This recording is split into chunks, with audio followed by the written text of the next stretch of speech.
Hey guys, welcome back to this channel. In this video, I'll be showing you guys how you can get items from this game.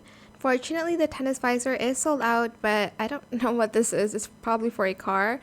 So to open it, you'll need keys. As you can see, you'll see this box here, and you'll see keys up here. You need to basically kind of solve it yourself-ish and get the key. So I'm just going to go up here. Okay, I think I have to turn it on again. And go up, and as you can see, there's keys that I can collect. By doing so, you can just do that by pressing buttons here, and you'll need to basically get all of the keys. Just turn it on and off to see which one goes down and whatnot.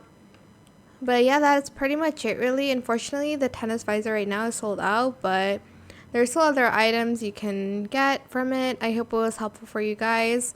Don't forget to like, comment, share, and also subscribe to this channel if you haven't done that already. If you have any more questions about this video, just leave it in the comment section down below. I will try my best to answer them all for you guys. And if you found this video helpful, please click the thanks button as well. That is it. Thank you so much for watching. Bye.